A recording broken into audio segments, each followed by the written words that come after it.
vision, the ambition of this game, of Deus Ex Human Revolution, have been based on that, the pillars of the game, the combat, stealth, hacking, and social. Of course, if you're the combatant style, your reward is going to be in the tension of the combat, making things spectacular. We wanted a tactical approach for the combat, for the action. The player can check his tactical map, spotting all the enemies. We wanted to make sure that the player had at the time to observe the situation.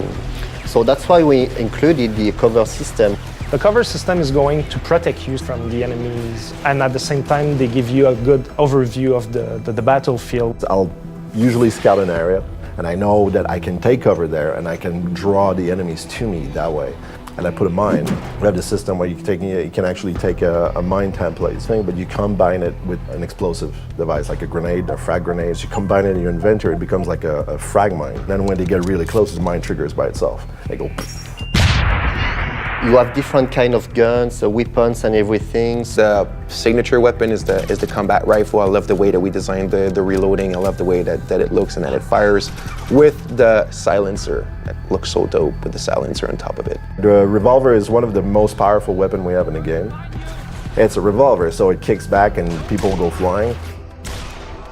And its upgrade naturally is exploding rounds.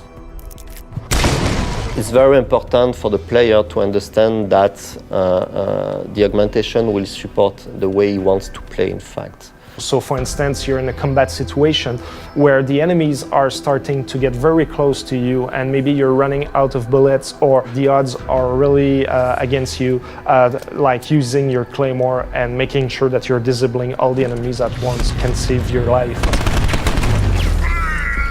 Because you want to be able to use those cool weapons and you want them to be quite efficient. So I'm also going to get the strength augs and all the anti-recoil augs. Also like the X-ray, gave it as an example for stealth, but X-ray can be also really useful for combat because you can see where the enemies are taking cover or if one is trying to flank you and you can spot him behind an object or a wall. The core aspect of Human Revolution is you're never tied to a specific gameplay type. You could play that game 10 times and you will play it differently. And you will for sure, you will want to try something new, you will discover something new.